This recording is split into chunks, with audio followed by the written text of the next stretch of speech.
some folks are, I guess, are afraid to speak on the record. But off the record, I'm hearing that FEMA, obviously, is setting forth regulations, and also HUD, I'm sorry. And that's a whole other thing, by the way, navigating these regulations, because that is a whole other ballgame, and you need like experts just to follow compliance. But they're saying that they will not replace the boiler in the basements where they flooded from, during Sandy, which is understandable, but it's been over a year. What's the plan? Cannot subject these families to these unreliable boilers that they're breaking down. One day they're working, one day they're not.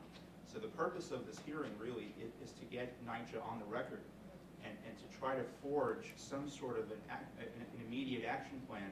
I heard estimates that they're paying $50,000 a month in rent per temporary boiler. Almost all my NYCHA buildings are running on temporary boilers. And it's not just my district. Councilmember Carlos Menchaca represents Red Hook. Many of his NYCHA buildings are running on temporary boilers. Councilmember Donovan Richards from the Rockaways also has the same problem. And I've heard reports from them as well that these boilers are unreliable. So we are trying to force the administration to tell us what's the plan. And I personally, I've come up with my own recommendations already in the first month in office, I'll be honest with you. We need a Sandy czar. We need a Sandy point person to connect these dots. There's so many different pieces to this puzzle that someone needs to kind of bring this all together. I think that we're lacking that right now at the local level. And as a matter of fact, the chief Sandy point person just stepped down from the city. And a Ford-funded, I think, resilience czar is awaiting appointment for the city as well. Ford Foundation has given a number of cities around the country and globally millions of dollars to focus on this resilience issue.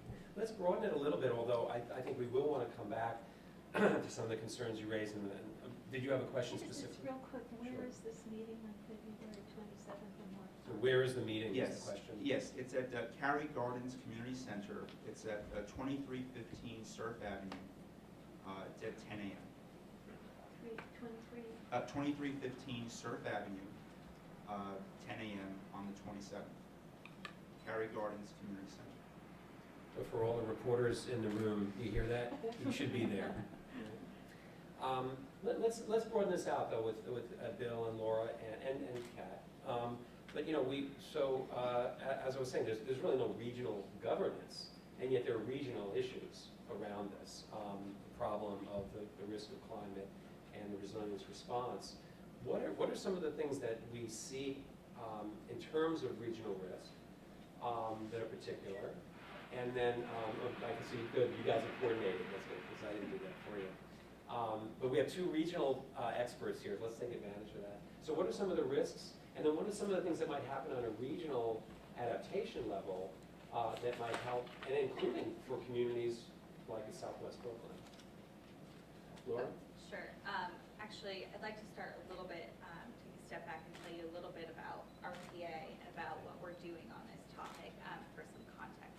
So, can you hear me? No. All right. Regional Plan Association is a 90-year-old nonprofit organization that works in New York, New Jersey, Connecticut, specifically in 31 counties of the New York metropolitan region. We have been working since Sandy on a number of issues. Some of them are engaging on federal policy and legislative issues with our friends like the Association of State Floodplain Managers, the Nature Conservancy, et cetera.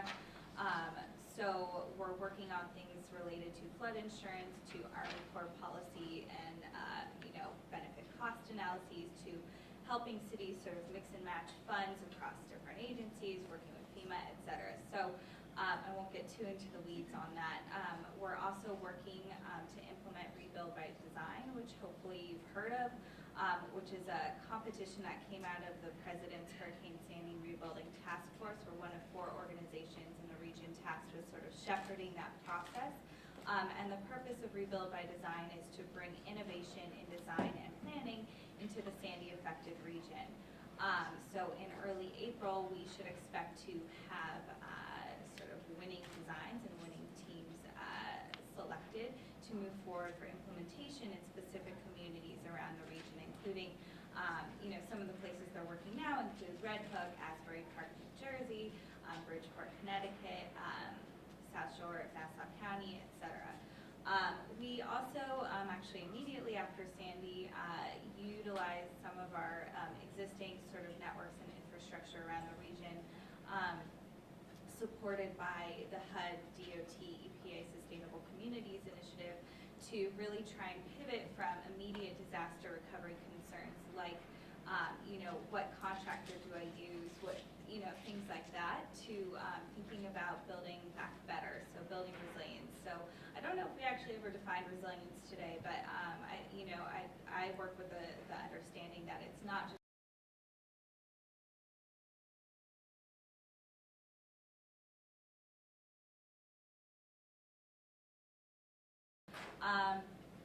so what we tried to do is work with local planners around the region, kind of to do some scenario planning to kind of pivot from immediate disaster recovery to forward-thinking long-term rebuilding. And I think, hopefully during today you'll talk a little bit about scenario planning or visit our website to see some of our work that we've done on it as a way to talk about and visualize climate change as well. So back to the original question. Let's see if I can remember all of it. So regional risks. I think some of that the presentation there showed, certainly at least in the New York area, what sort of sea level rise impacts we're going to see. But we also really have to think about, not just adaptation on the local, but really thinking regionally. So climate change is a problem that individual governments cannot solve alone. We just don't have the capacity to do it. And also there are certain effects that are going to have very regional implications. So when a segment of the Northeast Corridor where Amtrak and Metro North all operate, goes underwater, it's not just that segment that goes down, right? So it's going to impact your whole commuter shed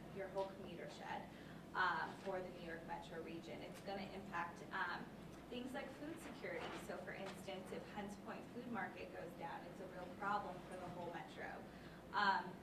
We also have to think, and RPA is working to kind of think very thoughtfully about this. How do we utilize our footprint more effectively? We're seeing that it's going to shrink, and that we're going to need to kind of move inland and upland. And so, how do we think about housing all the people who are going to be affected by this? And that really has to take a regional approach, not just in the immediate aftermath of a disaster, where you have to, house people and give them vouchers to move certain places. I actually worked for HPD when the storm hit, so very familiar with this. It has a lot of regional implications for how we organize ourselves in this in the footprint of our region. So, Bill, do you want to pick up on that? Or thinking about the Nature Conservancy? Sure. So great to be here. I think, these are all very important points. And for us, one of the things I think about after Sandy, so on the one hand, there's still a lot going on to clarify information and distribute funds and build back smarter and sort of take a regional approach. The things that I take heart in are, so first of all, the most important elected official in the state of New York, Governor Cuomo, is no longer talking about is there or is there not climate change.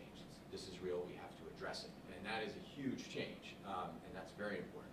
And the second is, which I think is true, and it goes to this point of, and I really believe this, that adaptation is ultimately local, and we're going to have a federal, state, tri-state, or multi-state, and city and borough and neighborhood approach.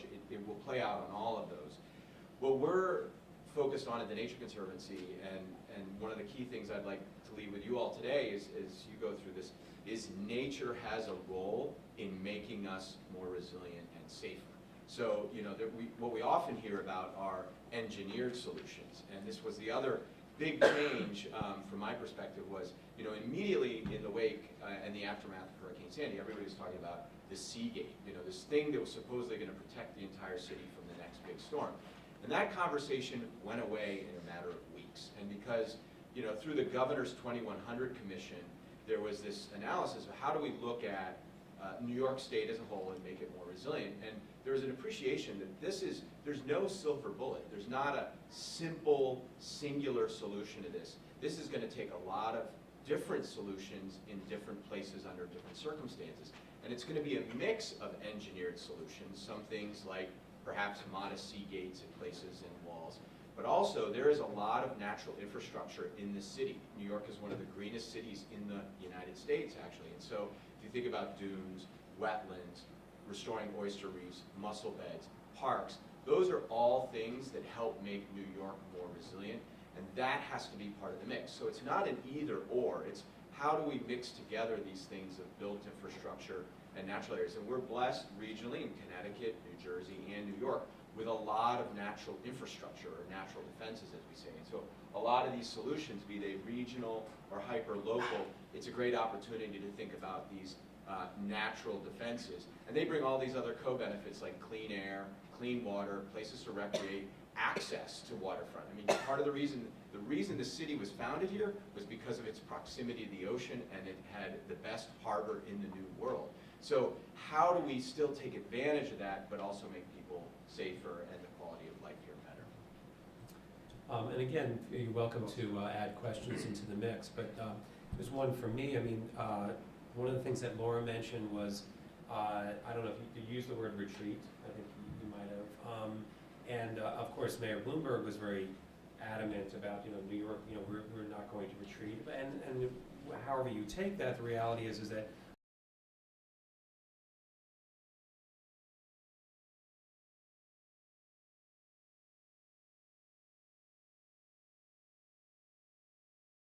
face of this danger. And so one of the questions that comes to mind when we talk about green solutions is some of the places where it would make sense to have that kind of buffer zone are places where people live. So what, and I'm sure you've thought about this a lot, what are some of the solutions that are there solutions, and what are they that might allow for that combination of human habitation and a green buffer? Right, and ultimately, and again, I mean, I think everybody here has great or important things to say about this. It's going to be a mix long term, and right now there are places where there is voluntary relocation. So the Nature Conservancy is working with the city, the state, and the Army Corps of Engineers out on Staten Island, where there are more than 400 households that have said, we're out of here, Oakwood Beach, Staten Island.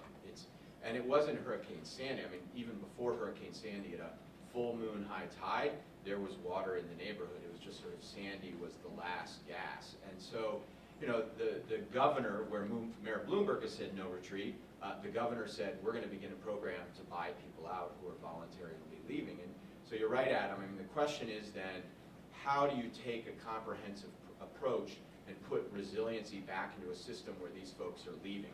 And that's what we're working on, is how to restore a wetland out there in which the neighborhood was built that can better absorb water and energy from future storms and provide greater protection for folks who remain a little bit higher upland.